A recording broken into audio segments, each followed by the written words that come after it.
এদেশের বৃহত্তর জনগোষ্ঠী মুসলিম সম্প্রদায় আমরা সকলকে নিয়ে কিন্তু একত্রে সুন্দরভাবে বসবাস করতে চাই। কিন্তু দুর্ভাগ্য, এই ত্রিপুরাসের নির্মম হত্যা কিন্তু কোন পত্র পত্রিকা সেইভাবে ফলভাবে কিন্তু কাছে নাই। কোন রাজনৈতিক দল সেগুলিকে কিন্তু তুলে আনে নাই। আমাদের সেই যে উপদেষ্টা তথাকথিত, তার নাম নিতে আমার লজ্জা হয়। প্রধান উপদেষ্টা সেই পর্যন্ত কোনো বিবৃতি দেয় নাই। অন্য মৃত্যুকে কেন্দ্র করে সে তার বুক জ্বলে, সে বুকে ব্যথা পায়। এই যে নির্মমতাকে কেন্দ্র করে কিন্তু তার কোনো অনুমতি নাই। সে নিজে বলে একটি মানবিক বাংলাদেশ করবে, কিন্তু সে একটা অমানবিক একটা প্রধান উপদেষ্টা। এই দেশকে ধ্বংস করার জন্য সে তার অবস্থান। আমরা অনতিবিলম্বে এই প্রধান উপদেষ্টার তাকে ক্ষমতা থেকে সরিয়ে যেন দেওয়া হয়, সকল জনগোষ্ঠীর কাছে সেই আহ্বান জানাচ্ছি।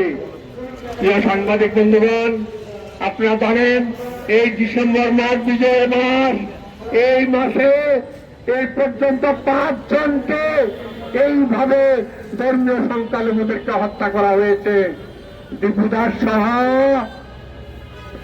সেই রংপুরের কারাগঞ্জে একজন বীর মুক্তিযোদ্ধা, সেই প্রায় তার বয়স 80-র মতো হয়েছে, তাকে তার ঘরে তার স্ত্রী সহ নির্মমভাবে হত্যা করেছে।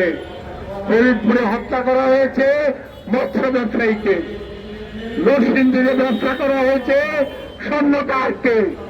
আপনারা দেখেছেন এই যে ঝিনাইদহে হাতের মধ্যে লাল ফিতা দেখে তাকে যেইভাবে লাঞ্ছিত করেছে, তাকে রয়ের এজেন্ট বানিয়েছে।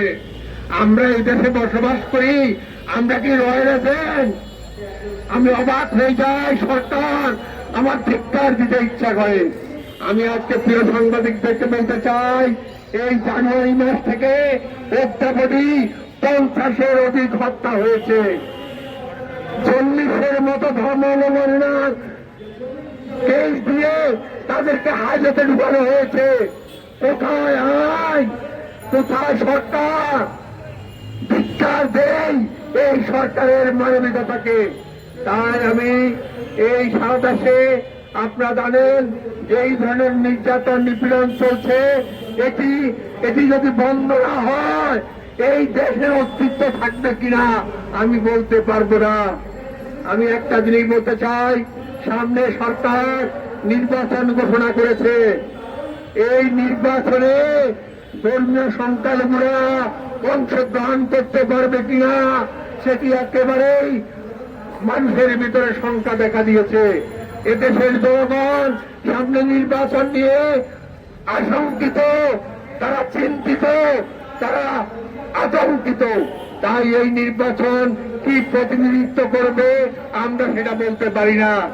আজকে আপনারা দেখেছেন সেই রাজনৈতিক দলে সংখ্যালঘুদের 10%-এর কোন প্রতিনিধিত্ব নিশ্চিত করা হয়নি।